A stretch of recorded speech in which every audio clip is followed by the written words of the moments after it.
Painted application ધોરણ 6 થી 12ના વિદ્યાર્થીઓ માટે અપડેટ થઈ ચૂકી છે. આ એપ્લિકેશનમાં શું છે? બધા જ વિષયના વિડીયોઝ છે. ગુજરાતની બેસ્ટ ફેકલ્ટી દ્વારા લાઈવ લેક્ચર્સ છે. આઈએમપી પ્રશ્ન છે, ટેસ્ટ સિરીઝ છે અને ગુજરાતના તમામ વિદ્યાર્થીઓ સાથે તમે તમારી કમ્પેરિઝન કરી શકો છો. ગેમિફિકેશન છે અને બીજું ઘણું બધું. તો તમે એપ્લિકેશન ડાઉનલોડ ન કરી હોય તો ડિસ્ક્રિપ્શનમાં લિંક આપી છે. હમણાં જ પ્લે સ્ટોર ઉપર જાઓ અને એપ્લિકેશન ડાઉનલોડ કરો. ઘરે બેઠીને સરસ મજાનું ગુજરાતની જોરદાર ફેકલ્ટી સાથે ભણો, સારા માર્ક્સે પાસ થાઓ. પર્યાવરણીય અતિક્રમણ વિશે વાત કરવી છે. આ પ્રશ્ન વાલા વિદ્યાર્થી મિત્રો, તમારે બોર્ડની પરીક્ષા દેવા જાઓ અને બોર્ડની પરીક્ષા દેવા જતા પહેલા આ પ્રશ્ન મોસ્ટ આઈએમપી છે, આને કર્યા વિના જવું નહીં. આ ચેપ્ટર જ્યારે વાંચો ત્યારે આ પ્રશ્ન કર્યા વિના કોઈએ જવું નહીં. બરાબર છે? અત્યારથી કહું છું, સાંભળો જો. હવે આપણે એક પછી એક આમાં ભણીએ. ભૂકંપ, જ્વાળામુખી, વિસ્ફોટ, દાવાનળ, ભૂપ્રપાત, એનો મતલબ છે કે ભાઈ ભૂગર્ભની અંદર જે કાંઈ પણ ક્રિયાઓ થતી હોય એ પૂર આવવું, ચક્રવાત એટલે કે વાવાઝોડું, વંટોળિયા સાથે વાવાઝોડું આવવા માટે તમને ખબર હોય, સુનામી, આ બધું કુદરતી છે. આ મારીને તમારીથી ન આવે. હું એમ કહું સુનામી આવી જાય એમ ન આવે. બરાબર? આ કુદરતી પરિબળો, માનવ સર્જિત કારણોની અસરથી પર્યાવરણ આ બધું આવે છે. શું કરવા? તો કે ભાઈ આપણે પર્યાવરણ છે એને નુકસાન કરી રહ્યા છીએ. પર્યાવરણના જે કુદરતી તત્વો છે, દાખલા તરીકે જળ છે એટલે કે પાણી, પવન છે, બરાબર છે, જમીન છે, આ બધાને આપણે નુકસાન કરી રહ્યા છીએ અને પર્યાવરણની ગુણવત્તાની અંદર આપણે શું કરી રહ્યા છીએ? બગાડ કરી રહ્યા છીએ. આના કારણે આવી બધી શું આવે છે? આપત્તિઓ આવે છે. પર્યાવરણીય અતિક્રમણ આને કહેવામાં આવે છે. માનવ પ્રવૃત્તિના કારણે જમીન, પવન, વાયુ આ બધું દૂષિત થાય, બગડે છે, તો એને કહેવાય પર્યાવરણીય અતિક્રમણ. ત્યારબાદ જુઓ વિદ્યાર્થી મિત્રો, પર્યાવરણીય અતિક્રમણને રોકવા નીચેના ઉપાયો જણાવો. કયા ઉપાયો આપણે કરી શકીએ? તો ભાઈ વૃક્ષો વાવવા જોઈએ, પણ વાવતા નથી. ઔદ્યોગિક વિકાસનું યોગ્ય આયોજન અને ઉપકરણોની ગુણવત્તા વાપરવી. એનો મતલબ એમ કે તમે ઘણી બધી ફેક્ટરીઓ જોઈ હશે, ઘણી બધી ઇન્ડસ્ટ્રીઓ જોઈ હોય છે, તો એના જે ઉદ્યોગોના ડોમ હોય એની ઉપર ઓલું ફરતું હોય, ચીમનીઓ હોય, એને ફિલ્ટર કહેવાય. આ ફિલ્ટરની મદદથી જે અંદરથી દૂષિત વાયુ નીકળે છે એને પહેલા એ ફિલ્ટર શું કરે છે? ચોખ્ખા કરે અને પછી એ વાયુ છે એને વાતાવરણમાં છોડવામાં આવે. તો કે ભાઈ પ્રદૂષણ ફેલાવતા ઉદ્યોગને રહેણાંક વિસ્તાર વાળા હોય, જ્યાં રેસિડેન્સી હોય, જ્યાં પબ્લિક રહેતું હોય, ત્યાં આવા ઉદ્યોગોને સ્થાપવા જોઈએ નહીં. એની બદલે દૂર આવા ઉદ્યોગો સ્થાપવા જોઈએ. સારા યંત્રો, ઉપકરણો વસાવીને તેનું કુશળતાથી સંચાલન કરી અને પ્રદૂષણ ઘટાડી શકાય. ઈંધણની યોગ્ય પસંદગી અને તેના ઉચિત ઉપયોગથી, ઈંધણ એટલે કે બળતણ, એના યોગ્ય પસંદગી અને તેના ઉચિત ઉપયોગથી હવા પ્રદૂષણ ઓછું કરી શકાય. શું કરી શકાય ભાઈ? હવાનું પ્રદૂષણ છે એને તમે ઓછું કરી શકો. દાખલા તરીકે ઉદ્યોગોમાં કોલસાની જગ્યાએ ખનિજ તેલના ઉપયોગથી ધુમાડોને રોકી શકાય. સમજાય? હવામાં જે ઉત્સર્જિત થાય, હવામાં જે કંપની હોય તો કંપનીમાંથી ધુવાડા નીકળતા હોય, તો એને ફિલ્ટર ન રાખવામાં આવે ઉપર, તો ફિલ્ટર નો રાખવામાં આવે, બરોબર, તો હવામાં ઉત્સર્જિત થતા પ્રદૂષકોને ફિલ્ટર, પ્રેસિપિટર અને સ્ક્રબર, આ બધા એવા યંત્રો આવે. કંપની હોય, ફિલ્ટર પ્રોજેક્ટ હોય તો એની ઉપર આવા બધા ફિલ્ટરો મૂકવામાં આવેલા હોય. જેવા સાધનોની મદદથી હવામાં જતા રોકી શકાય. ઉદ્યોગો દ્વારા પ્રદૂષિત જળને નદીઓમાં, સાંભળજો, ઉદ્યોગો દ્વારા પ્રદૂષિત જળને નદીઓમાં છોડતા પહેલા, બરોબર છે, યાદ રાખવું, ઉદ્યોગો દ્વારા જે પ્રદૂષિત જળ છે, કંપનીઓ દ્વારા જે દૂષિત જળ છોડવામાં આવે છે, એ પ્રદૂષિત જળને નદીઓની અંદર તમે છોડો છો એ પહેલા તેનું શુદ્ધિકરણ કરવાથી જળ પ્રદૂષણને શું કરી શકો તમે? ઘટાડી શકો. ડન. ઉદ્યોગોના પ્રદૂષિત પાણીને વિવિધ પ્રક્રિયાઓ દ્વારા શુદ્ધ કરી અને તેને નદી છોડવા યોગ્ય બનાવવામાં આવે.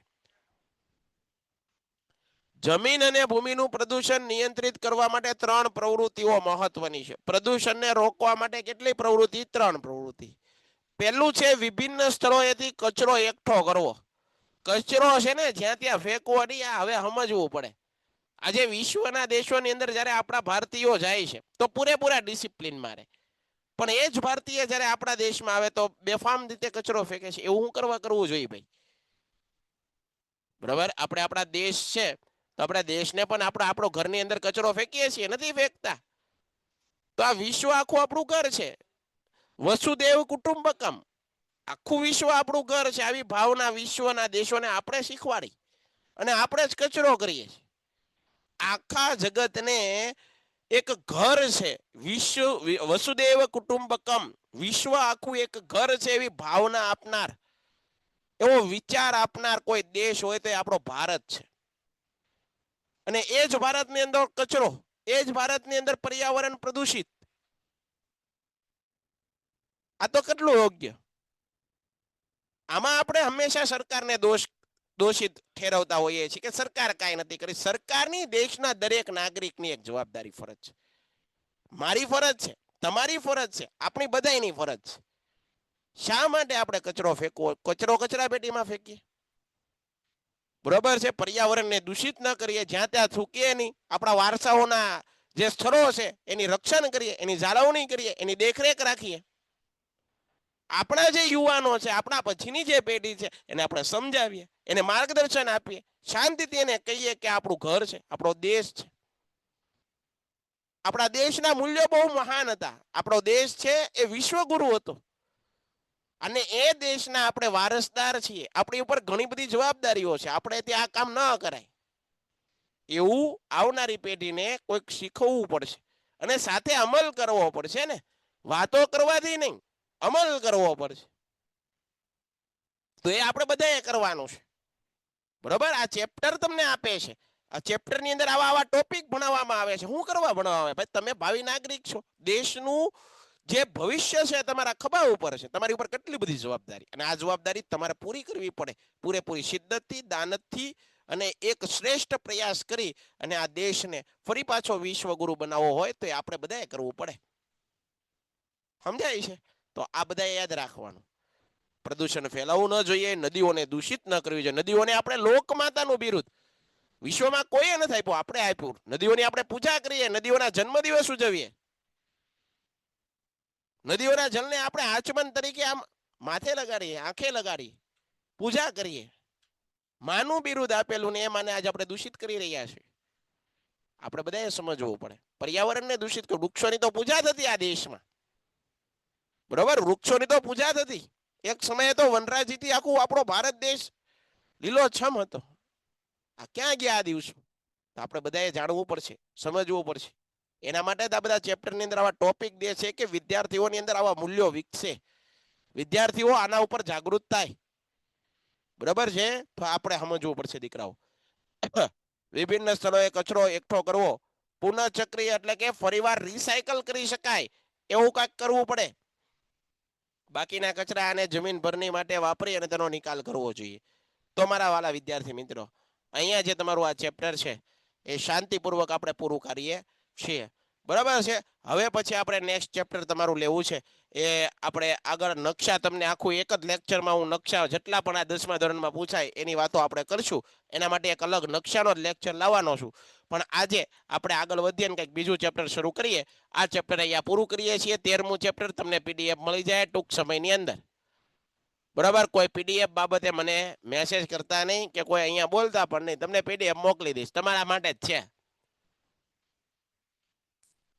10મું ધોરણ અને એની અંદર આપણે કેટલા ચેપ્ટર થયા? પહેલું, બીજું, ત્રીજું, ચોથું, પાંચમું, છઠ્ઠું થઈ ગયું, સાતમું થઈ ગયું, આઠમું થઈ ગયું સાહેબ, 9મું થઈ ગયું, 10મું કૃષિ થઈ ગયું, જળ સંસાધન થઈ ગયું પહેલા સત્રમાં. તે 12મું ચેપ્ટર કરી નાખ્યું, 13મું ચેપ્ટર કરી નાખ્યું, 14મું ચેપ્ટર પરિવહન, સંદેશા વ્યવહાર અને વ્યાપાર આ ચેપ્ટર ઉપાડી લઈએ.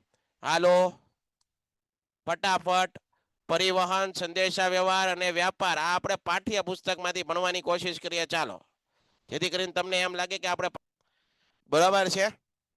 ચાલો, ચેપ્ટર નંબર કેટલામું છે તમારું? 14મું ચેપ્ટર છે, પરિવહન, સંદેશા વ્યવહાર અને વ્યાપાર. એના પ્રશ્નો કેવા પૂછાય એ બધું હું પછી લખાવી દઈશ. અત્યારે ખાલી ચેપ્ટરની શરૂઆત કરવી છે આજે આપણે.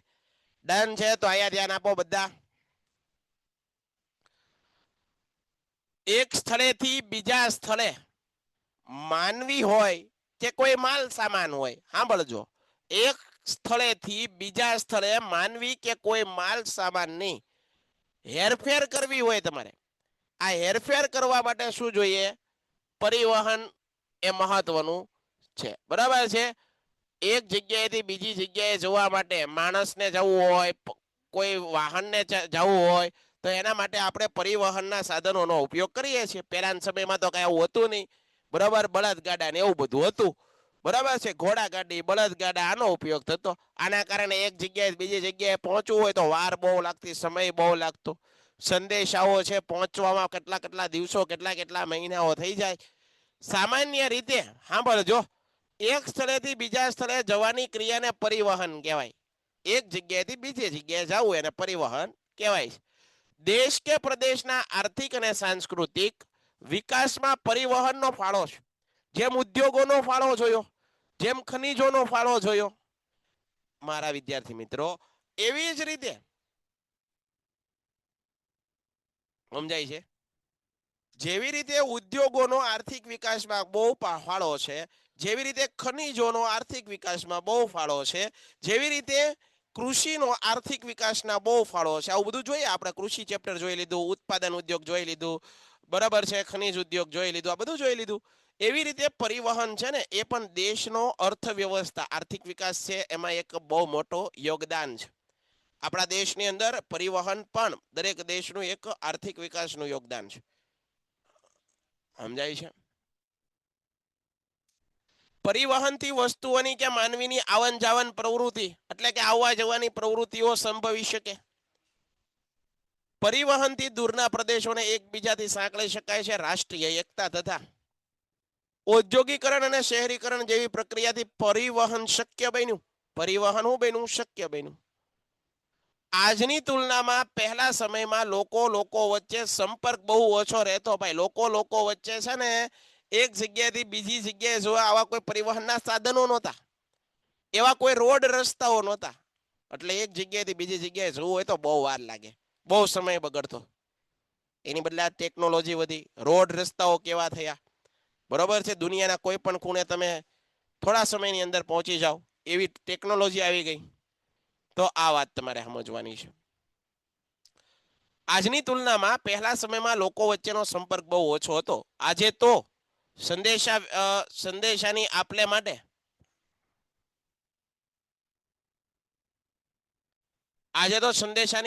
વધુ ને વધુ લોકો સંદેશા વ્યવહારના સાધનોનો ઉપયોગ કરે. પહેલા તો મોબાઈલ પણ નહોતા ભાઈ.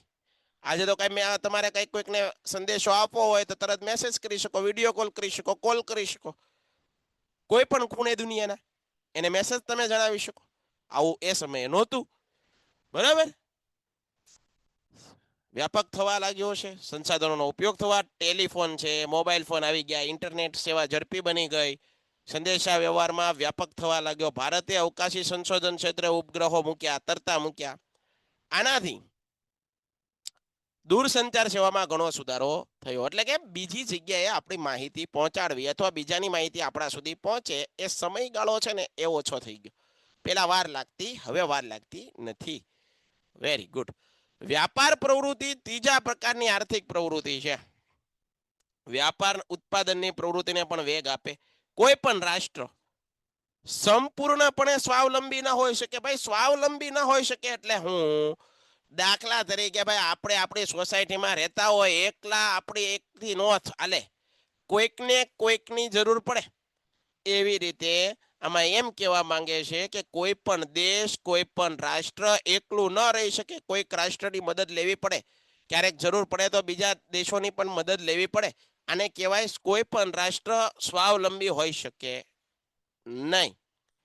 તેથી તેને બીજા દેશો સાથે અદલા બદલીનો વ્યવહાર કરવો પડે. અદલા બદલીનો વ્યવહાર એટલે શું ભાઈ? દાખલા તરીકે ભારત છે એની અંદર જેટલી તાંબાની જરૂર છે, આપણે હમણાં જ ઉદ્યોગો જોયા બધા, એની અંદર તાંબુ, કોપર, આપણા દેશની અંદર એટલું બધું તાંબુ ઉત્પન્ન નથી થતું, મળતું નથી. તો આપણે બીજા દેશો આગળથી શું કરીએ છીએ? મેળવીએ છીએ. બરાબર છે? મેળવીએ છીએ, આયાત કરીએ. બીજા દેશો આગળથી મંગાવીએ છીએ. આપણા દેશમાંથી સુતરાઉ કાપડ વિદેશમાં જાય છે. આપણા દેશમાંથી રેશમી કાપડ વિદેશમાં જાય છે. આપણા દેશમાંથી શણ ઉદ્યોગ વિદેશમાં જાય છે. તો આને અદલા બદલી કહેવાય.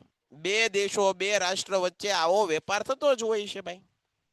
તેથી બીજા દેશો સાથે અદલા બદલીનો વ્યવહાર કરવો જ પડે. દાખલા તરીકે ભારતમાં સાંભળજો, થતી કૃષિ પેદાશો, આપણા જે અહીંયા કૃષિ પાક બધા ઉત્પન્ન થાય છે, એ મધ્ય પૂર્વના દેશોમાં જાય, ત્યાંથી આપણો ખજૂર અને ખનિજ તેલની આપણે આયાત કરીએ ભાઈ. પેટ્રોલ ક્યાં આયા બને?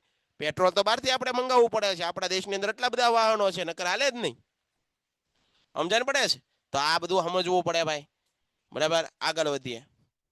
પરિવહન, આ વાંચવાનું પાઠ છે એટલે હું વ્યવસ્થિત રીતે તમને સમજાવતો આગળ વધતા જઈએ છીએ. બરાબર છે? પરિવહનમાં કઈ બીજું સમજવાનું હોય નહીં. પરિવહન, આરંભમાં માનવ છે એ ભટકતું જીવન જીવતો આદિ માનવ હતો ભાઈ. એને કોઈ બુદ્ધિ નહોતી, એને ખબર નહોતી પડતી, એને સમજ નહોતી, એને હું ખાવું, હું પીવું, કેવી રીતે રહેવું, ક્યાં રહેવું, આવી કોઈ ભાન જ નહોતી ભાઈ. ધીમે ધીમે એનો વિકાસ થતો ગયો, ને આજે આપણી જેવા માણસ સુધી બન્યા, અને હજી આગળ કેવો માણસ આવશે એ જોજો. આરંભમાં માનવી ભટકતું જીવન ગાળતો, પણ ખેતીની શોધ પછી સ્થાયી જીવન જીવવા લાગ્યો. પેલા ભટકતું જીવન, જે મળે એ ખાઈ લેતો, જ્યાં મળે ત્યાં રહી લેતો. સમજાય છે? જીવન જીવવા લાગ્યો. શરૂમાં પોતાની વસ્તુ જાતે જ વહન કરતો. સમય જતા ખેતીની સાથે તે પશુપાલન કરવા માંડ્યો. પશુઓનો ઉપયોગ બોજવાહક તરીકે, બોજવાહક તરીકે એટલે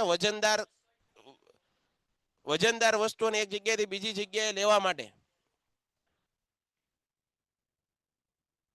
કરવા લાગ્યો. વર્તમાન સમયમાં પશુથી વધારે પરિવહન પ્રવૃત્તિમાં યાંત્રિક વાહનોનો ઉપયોગ. આજે પશુઓનો ઉપયોગ વાહનોની માલ સામાનની હેરફેર કરવા માટે નથી થતો, એની બદલે યંત્રોનો ઉપયોગ થાય છે. યંત્રો આવી ગયા છે. બરોબર, આ એક પ્રશ્ન છે, આ ભાઈને કોને છે એને પૂછી લઈએ આપણે. ક્યારનો હાથ ઊંચો. આમાંથી આટલા જણાએ મને પ્રશ્ન પૂછ્યો, એમાંથી કોઈએ મને આ ટોપિકમાંથી પ્રશ્ન ન પૂછ્યો. વિદ્યાર્થી મિત્રો, તમે જોયું?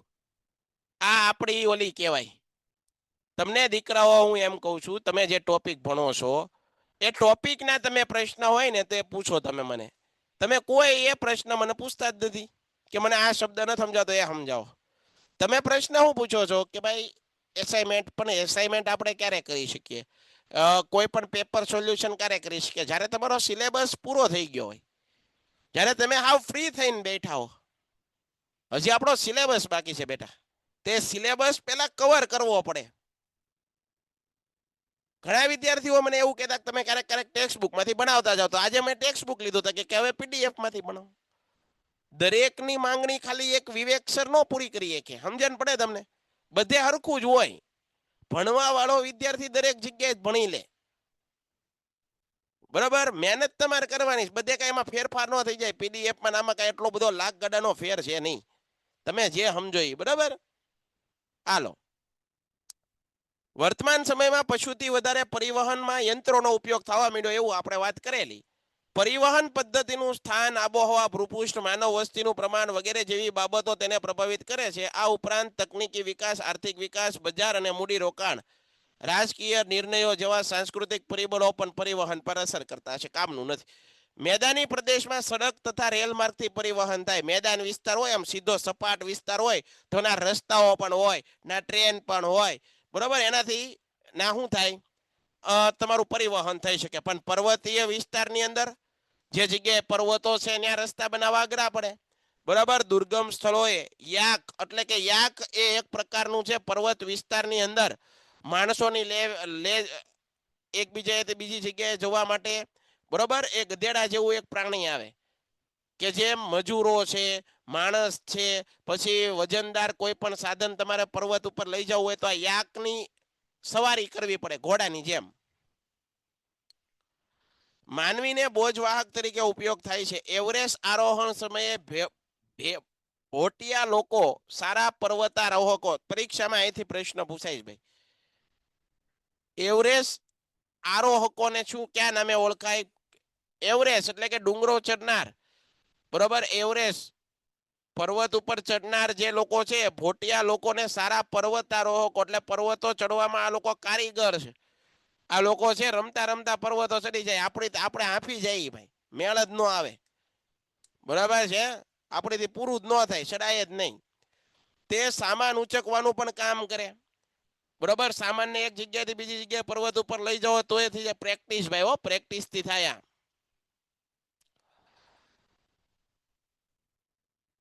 આ ઉપરાંત પહાડી પ્રદેશોમાં, જંગલના ક્ષેત્રોમાં હાથી હોય, ખચ્ચર હોય, ઘોડા નો ઉપયોગ, પેલા તો ઘોડા જ હતા, ઘોડા ને બળદ ને આ બધાનો જ ઉપયોગ થતો, ગધેડા ને, બરાબર, પ્રાણીઓ જ હતા. રણ પ્રદેશમાં ઊંટ શ્રેષ્ઠ બોજવાહક છે. રણ પ્રદેશ, રણનું છે ને ભાઈ, રણનું વાહન જ તે ઊંટ છે. રાજસ્થાનમાં જાઓ તમે, રણમાં જાઓ તમે, તો રણની અંદર છે ને ઊંટ જેવું કોઈ વ્યવસ્થિત હાલી ન હોય, કે ઊંટ એનું વાહન છે, કારણ કે એના પગની અંદર ગાદી આવેલી હોય, બરોબર. એવું ભાગે ઈ કે વાત કરવામાં. મેદાની પ્રદેશોમાં પણ કઠિયારા લાકડા કાપી માથે ઉચકતા તમે જોયા હશે. આવું ગામડા પેન્ટેડ એપ્લિકેશન ધોરણ 6 થી 12ના વિદ્યાર્થીઓ માટે અપડેટ થઈ ચૂકી છે. આ એપ્લિકેશનમાં શું છે? બધા જ વિષયના વિડીયોઝ છે. ગુજરાતની બેસ્ટ ફેકલ્ટી દ્વારા લાઈવ લેક્ચર્સ છે. આઈએમપી પ્રશ્ન છે, ટેસ્ટ સિરીઝ છે, અને ગુજરાતના તમામ વિદ્યાર્થીઓ સાથે તમે તમારી કમ્પેરિઝન કરી શકો છો. ગેમિફિકેશન છે અને બીજું ઘણું બધું. તો તમે એપ્લિકેશન ડાઉનલોડ ન કરી હોય તો ડિસ્ક્રિપ્શનમાં લિંક આપી છે, હમણાં જ પ્લે સ્ટોર ઉપર જાઓ અને એપ્લિકેશન ડાઉનલોડ કરો. ઘરે બેઠીને સરસ મજાનું ગુજરાતની જોરદાર ફેકલ્ટી સાથે ભણો, સારા માર્ક્સે પાસ થાઓ. હોય કે લોકો છે લાકડા ને એવું બધું કાપવા માટે જાય ગામની અંદર, પછી લાકડા કાપીને માથે ભારો નાખીને આવે. ઘણા બધા પ્રશ્નો છે. જો બોલો ચેમ્પિયન ભાઈ. Hello sir. બોલો. હા સર, આ પરિવહન એટલે શું? પરિવહન એટલે એક જગ્યાએથી બીજી જગ્યાએ જવું, ટ્રાન્સપોર્ટેશન. હાથ ઊંચા કરીને આમાં બધું લેક્ચર છે ને આમ નામ પૂરો થઈ જાય અને કોઈ ટોપિક ભણાવતો નથી, બરાબર. અને મને છે ને ચિંતા તમારી કરતા વધારે મને છે મારા સિલેબસની, બરાબર, કે મારો સિલેબસ ટાઈમ ટુ ટાઈમ તમને પૂરો કરી દેવો છે, જેથી કરીને કાલ સવારે તમે આંગળી નો ચીંધો બેટા કે અમારા સાહેબે પૂરું ન કર્યું. આવી રીતે જો આપણે કોઈ ટોપિકને રિલેટેડ કોઈ વાત ન કરીએ અને આમ બધું હાલતું જાય તો ટાઈમ આમનામ જ જાય આપણો. કમસે કમ 2-4 ટોપિક તો આપણે કરવા જ પડે લેક્ચરમાં, હે ને? તો એ થોડુંક ધ્યાન રાખીએ. રણ પ્રદેશમાં ઊંટ શ્રેષ્ઠ બોજવાહક છે. તમારી આગળ ઘરે ટેક્સ્ટ બુક હશે તે મારું દેખાય તો છે ને, હું તો બોક દેખાવું છું ને તમને, હું તમને સમજાવું છું, તમારે ખાલી સમજવાનું છે. મેદાની પ્રદેશમાં કઠિયારાઓ લાકડા કાપી, કઠિયારા એટલે જે લોકો લાકડા કાપવા જાય એ માથે ઉંચકતા તમે જોયા હશે. રેલવે સ્ટેશનમાં કુલીઓને પણ માથે, તમે રેલવે સ્ટેશન જાઓ તો કુલી લોકો જોવા મળે, તમારો સામાન એક જગ્યાએ બીજી જગ્યાએ પોગાડે, બરોબર. એ જોયા. દરિયા કિનારે એક નદી, બરોબર, 12 માસ પાણી રહેતું હોય તો જહાજો હોડીની પણ તમે સવારી કરી છે. આમાં શું પાકું કરવાનું છે? આવડે. સડક માર્ગ અથવા ભૂમિ પરિવહન, અહીંથી કામનું શરૂ થાય, જે કામની વસ્તુ છે. પ્રાચીન સમયથી જ પરિવહનના માર્ગોમાં સડક માર્ગોનું મહત્વ વધુ. સડક માર્ગ એટલે એક જગ્યાએ રસ્તાઓ, આપણી દેશી ભાષામાં રસ્તાઓ એટલે સડક માર્ગ કહેવાય. ભારતમાં સમ્રાટ અશોક અને ચંદ્રગુપ્ત આપણા રાજા હતા. ભારતનો ઇતિહાસ જુઓ તો સમ્રાટ અશોક ચંદ્રગુપ્ત મૌર્ય એ આપણા રાજા થઈ ગયા. એને મૌર્ય સમયમાં રાજમાર્ગની ઝાડ પથરાવી હતી, એટલે કે રસ્તાઓ બનાવ્યા હતા. પણ એ સમયે રસ્તાઓ ડામર રોડના ન હોય, સિમેન્ટ કોન્ક્રીટના ન હોય, કારણ કે ત્યારે એ નહોતું, બરાબર. પણ રસ્તાઓ બનાવેલા. સડક માર્ગ, રેલ માર્ગ, દરિયાઈ માર્ગ, હવાઈ માર્ગના પૂરક બની રહે છે. સડક પરિવહનનો સૌથી અગત્યનો ગુણધર્મ તેમાં સેવાનું વ્યાપક ક્ષેત્ર, માલની સુરક્ષા, સમયની બચત, ઓછા સમયે એક જગ્યાએ બીજી જગ્યાએ પહોંચી શકો, સસ્તી સેવા થાય છે. માલ સામાન, માનવી હોય, વિસ્તારોને સાંકળવાનો એકમાત્ર રસ્તો, વિકલ્પ એટલે સડક માર્ગ. સડક માર્ગ એટલે રસ્તો. ભારતની સડક પ્રણાલી અમેરિકા અને ચીન પછી વિશ્વની ત્રીજી અને મોટી સડક પ્રણાલી છે. એનો મતલબ એમ કહેવા માંગે છે કે સૌથી વધારે રસ્તાઓની જે વાત કરીએ તો એમાં પહેલો નંબર અમેરિકા, મોટી સત્તા છે. એના પછી ચીન, અને ચીન પછી ત્રીજા નંબરે સૌથી મોટું રસ્તાઓનું નેટવર્ક. સૌથી વધારે રસ્તાઓ કયા દેશમાં છે? ભારતમાં છે. કયા દેશમાં છે? ભારતમાં છે. સમજાણું? પહેલા નંબરે અમેરિકા, બીજા નંબરે ચીન અને ત્રીજા નંબરે ભારત. સૌથી વધારે રસ્તાઓ છે. આગળ જોઈએ. આટલું તમને જાણવું ગમશે. કેટલું જાણવું ગમશે? આટલું. દેશમાં કુલ પરિવહન, સાંભળજો, દેશમાં કુલ પરિવહનના 83% સડકો છે.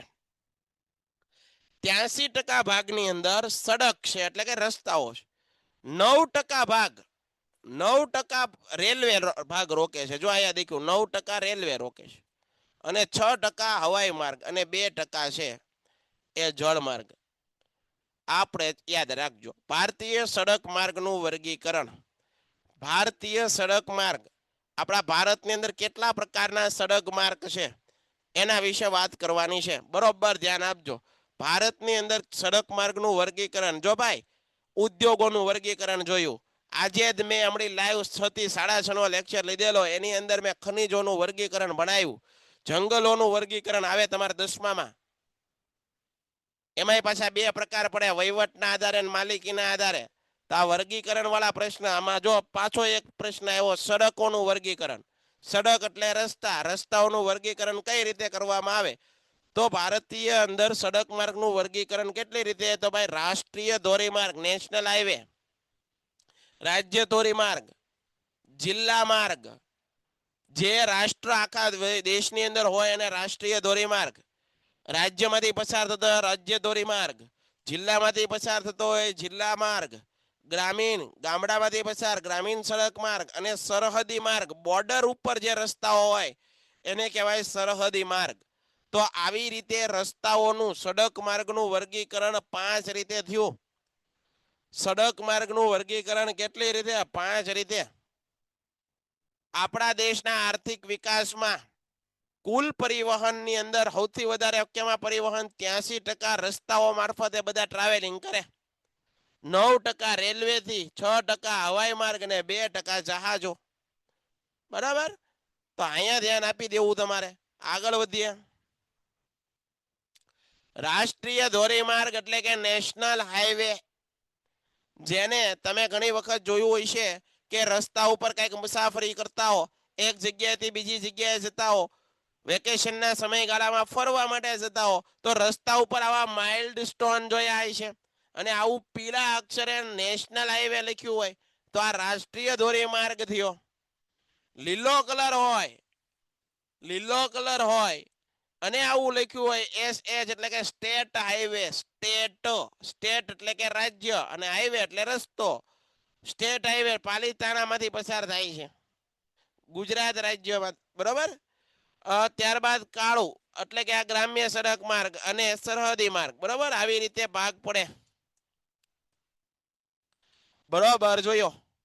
રાષ્ટ્રીય ધોરીમાર્ગ આર્થિક દ્રષ્ટિએ જ નહીં, આર્થિક એટલે કે પૈસા મળે છે એની દ્રષ્ટિએ નહીં, પણ સુરક્ષાની દ્રષ્ટિએ પણ અતિ મહત્વનો છે. આ માર્ગોના નિર્માણની જવાબદારી કેન્દ્ર સરકારની. ભાઈ, રાષ્ટ્રીય ધોરીમાર્ગ બનાવવાની બધી જવાબદારી કોની છે? રાષ્ટ્રીય ધોરીમાર્ગમાં કાંઈ પણ સુધારા વધારા કરવા, નવા રોડ રસ્તા બનાવવા, નવા માર્ગ બનાવવા, એ બધો કામકાજ કોણ સંભાળે? કેન્દ્ર સરકાર. રાષ્ટ્રીય આવી જાય એટલે બધો વહીવટ કેન્દ્રના હાથમાં. સાંભળો તમે, સાંભળો, સમજાણું? રાષ્ટ્ર આવે ને એટલે બધો વહીવટ કોના હાથમાં? કેન્દ્ર સરકાર. એમાં રાજ્ય સરકાર કાંઈ નથી કરવાનું. રાજ્ય સરકાર કે એટલું જ કરવાનું. બરોબર? કેન્દ્ર સરકાર. આ માર્ગો દ્વારા રાજ્યની રાજધાની, મોટા મોટા ઔદ્યોગિક અને વ્યાપારિક શહેરો તથા મુખ્ય બંદરોને એકબીજા સાથે જોડે છે. રાજ્ય રાજ્યને જોડે, રાજ્યના બંદરોને જોડે, રાજ્યના મોટા સ્થળોને, શહેરોને જોડે એકબીજા સાથે. બરાબર? ભારતને મ્યાનમાર, પાકિસ્તાન, નેપાળ, ભૂતાન, ચીન જેવા પાડોશી દેશો સાથે પણ આ સડકો જોડે છે. જો વિચાર કરો, પાડોશી દેશો સાથે પણ રસ્તાઓ બનાવવામાં આવેલા છે, તો એ રસ્તાઓ બનાવ્યા કોણે? રાષ્ટ્રીય. બરાબર? દેશના સડક માર્ગ, નેશનલ હાઈવે. યાદ રાખવું. રાષ્ટ્રીય ધોરીમાર્ગ 44. પ્રશ્ન અહીંથી પ્રશ્ન અહીંથી આઈએમપી તમારે પાકો કરી નાખવાનો. રાષ્ટ્રીય ધોરીમાર્ગ 44 નંબરનો છે. એ દેશનો સૌથી લાંબો છે. પરીક્ષામાં આ જ પ્રશ્ન પૂછાય.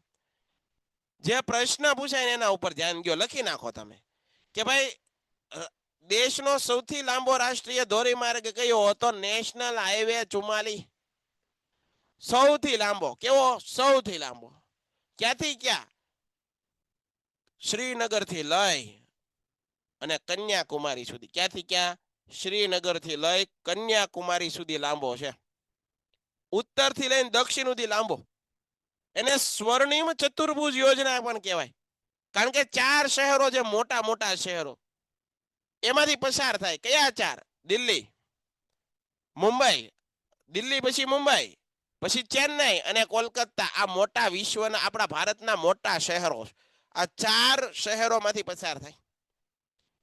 44 નંબરનો જે માર્ગ છે સૌથી લાંબો, શ્રીનગર થી લઈ અને કન્યાકુમારી સુધી જાય. એને સ્વર્ણિમ ચતુર્ભુજ યોજના અંતર્ગત દિલ્હી, મુંબઈ, ચેન્નઈ અને કોલકાતા એ 4 મહાનગરોને જોડનારી આ યોજના છે. ગુજરાતમાં 27, 41, 47, 48, 141, 147 વગેરે આવા બધા નંબર આપેલા છે ભાઈ. આવા રાષ્ટ્રીય ધોરીમાર્ગ અલગ અલગ શહેરમાંથી નીકળે છે, એના નંબર આપ્યા છે. એ પાકા નથી કરવાના. ધોરીમાર્ગ પસાર આ પાકો કરવાનો 44 નંબરનો. 44 નંબરનો સૌથી લાંબો પાકો કરવાનો. બરાબર? હાલો. 2011માં રાષ્ટ્રીય ધોરીમાર્ગ નંબરમાં પરિવર્તન થયા. જનસંખ્યાના આધારે જોઈએ તો ચંદીગઢ, પુડુચેરી, દિલ્હી, ગોવા જેવા રાજ્યોમાં રાષ્ટ્રીય ધોરીમાર્ગની સંખ્યા વધારે છે. મિઝોરમ, અરુણાચલ પ્રદેશ, મેઘાલય, મણિપુર જેવા રાજ્યોમાં. અને ત્યાર પછીના ક્રમે આવે છે વધારે વસ્તી ધરાવતા ઉત્તર પ્રદેશ, પશ્ચિમ બંગાળ, બિહાર, મધ્યપ્રદેશ, રાજસ્થાન, મહારાષ્ટ્ર, ગુજરાત જેવા રાજ્યોમાં રાષ્ટ્રીય ધોરીમાર્ગની લંબાઈ પ્રમાણે ઓછી છે. આ કામનું કાંઈ નથી. ટૂંકમાં દરેક રાજ્યની અંદર જેટલી જરૂર હોય એટલા રાષ્ટ્રીય ધોરીમાર્ગનું નિર્માણ કરે છે કેન્દ્ર સરકાર. રાજ્યના ધોરીમાર્ગનું નિર્માણ કરે છે રાજ્ય સરકાર. રાષ્ટ્રીય ધોરીમાર્ગ બનાવે તો એમાં જવાબદારી બધી કેન્દ્ર સરકારની. રાજ્યમાંથી કંઈક હોય તો રાજ્યની જવાબદારી, જિલ્લામાં બને તો જિલ્લાની જવાબદારી. સમજણ પડે ભાઈ? બધાને કામ વહેંચી દીધા છે. હવે રાજ્ય ધોરીમાર્ગ, રાજ્ય એટલે આપણે લાગુ પડે. ગુજરાત તો ગુજરાત રાજ્ય છે, તો ગુજરાતની અંદર રસ્તાઓ બનાવશે. વ્યાપાર અને ઉદ્યોગની દ્રષ્ટિએ રાજ્ય ધોરીમાર્ગ મહત્વનું છે. આ સડકોનો રાજમાર્ગ જિલ્લા અને કેન્દ્રો સાથે જોડાયેલા આ સડકોનું નિર્માણ તથા સારી પરિસ્થિતિમાં રાખવાની જવાબદારી રાજ્ય સરકારની જે તે રાજ્યની હોય. ગુજરાત રાજ્યના જે મોટા રસ્તાઓ છે એ બધાને સાચવવાની જવાબદારી રાજ્ય સરકારની હોય. એના પછી જિલ્લા, જિલ્લા એટલે ડિસ્ટ્રિક્ટ, ડિસ્ટ્રિક્ટ રોડ, ડિસ્ટ્રિક્ટ એટલે જિલ્લો, રોડ એટલે રસ્તો. આ સડકો ગામડા તથા શહેરના જિલ્લાના મુખ્ય મથક સાથે જોડે તથા તાલુકાના મથકોને જિલ્લા મથકો સાથે જોડે. પહેલા આ સડકો કાચી હતી, હવે લગભગ બધી જ સડકો પાકી થઈ ગઈ. હવે તો ગામડામાં પણ રસ્તા થઈ ગયા, સિમેન્ટ કોન્ક્રીટના રોડ થઈ ગયા, રસ્તાઓ સારા થઈ ગયા. એટલે માણસોને એકબીજાથી બીજી જગ્યાએ જવા માટે બહુ સારું પડે છે. ગ્રામીણ માર્ગ ભાઈ, આ સડકોનું નિર્માણ અને જાળવણી ગ્રામ પંચાયત કરે. ગામડાની અંદર રસ્તામાં ખાડા હોય તો ગ્રામ પંચાયતને કેવું પડે. આપણે આવતી વખતે ભાઈ સરપંચમાં અમે નહીં જીતાડીએ. આમાં કંઈક કરો, ગામમાં વિકાસ કરો તો સરપંચ કરશે. નવા યુવાનો સરપંચ બનશે તો ઘણું બધું કામ સારું થાય. આ સડકોનું નિર્માણ જાળવણી ગ્રામ પંચાયત દ્વારા કરવામાં આવે. ગામડામાં પાસેથી પસાર થતા રસ્તાને જોડતી સડકો કાચી હોવાથી ચોમાસામાં બહુ બિનઉપયોગી બની જાય. હાલી નો એકાય. ચોમાસામાં તો નદી જેવું થઈ જાય. આવું પેલા થતું ભાઈ, ગામડે રાતે જઈ પણ ન એકાતું. અત્યારે એવું સમય નથી. અત્યારે ઘણો બધો સુધારો આવ્યો છે. પ્રધાનમંત્રી ગ્રામ સડક યોજના હેઠળ ગ્રામીણ પરિવહન સુધારવા માટે ઘણા બધા પ્રયાસો હાથ ધરવામાં આવ્યા છે. તે યોજના મુજબ સડકોને પાકી કરવાનું કામ મોટા પાયે થયું છે. તમારે પરીક્ષામાં યાદ રાખવાનું સરહદી માર્ગ. Very very very most IMP. Very very very most IMP. હજી કહું, હજી બોલું એકવાર, અગત્યનો છે, કરતા જાજો. આ કર્યા વિના ન જતા. જે સરહદ ઉપર જે રસ્તાઓ છે, ભારત પાકિસ્તાન હોય, ભારત નેપાળ હોય, કોઈ પણ બે દેશો વચ્ચેની સરહદ ઉપર રસ્તો હોય, બોર્ડર ઉપર રસ્તો હોય ને, તો એનો વહીવટ છે ને કેન્દ્ર સરકાર ન કરે. એનો વહીવટ કોણ કરે?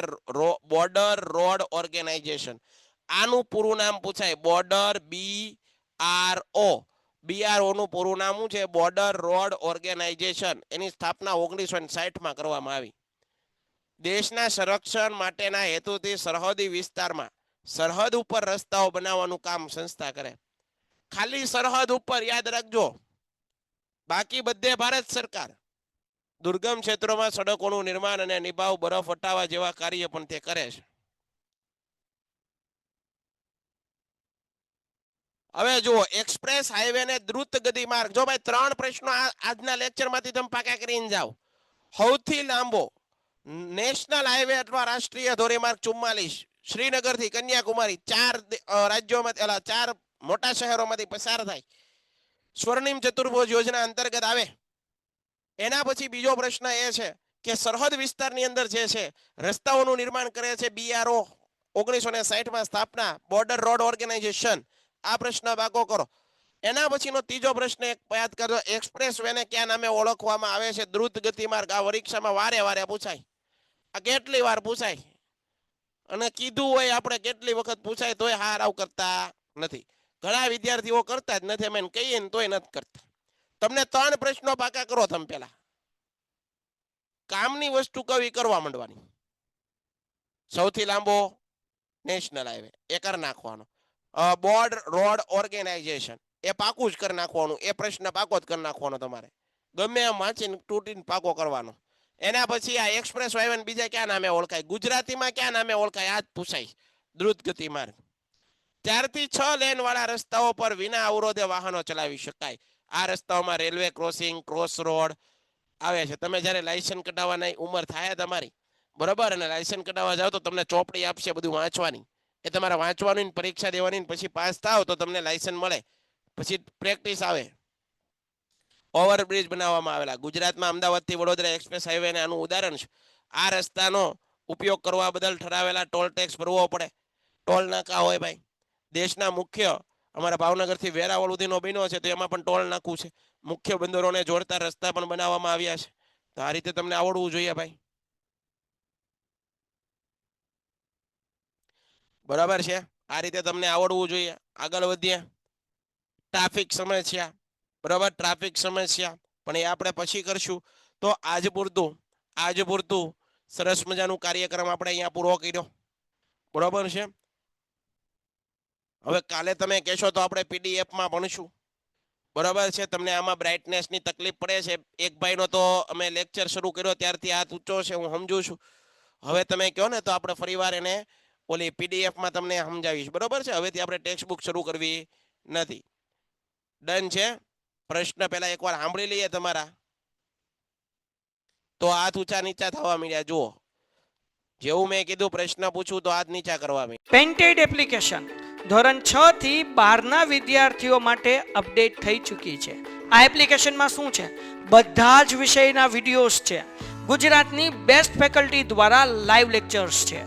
IMP પ્રશ્ન છે, ટેસ્ટ સિરીઝ છે, અને ગુજરાતના તમામ વિદ્યાર્થીઓ સાથે તમે તમારી કમ્પેરિઝન કરી શકો છો. ગેમિફિકેશન છે અને બીજું ઘણું બધું. તો તમે એપ્લિકેશન ડાઉનલોડ ન કરી હોય તો ડિસ્ક્રિપ્શનમાં લિંક આપી છે, હમણાં જ પ્લે સ્ટોર ઉપર જાઓ અને એપ્લિકેશન ડાઉનલોડ કરો. ઘરે બેઠીને સરસ મજાનું ગુજરાતની જોરદાર ફેકલ્ટી સાથે ભણો, સારા માર્ક્સે પાસ થાઓ.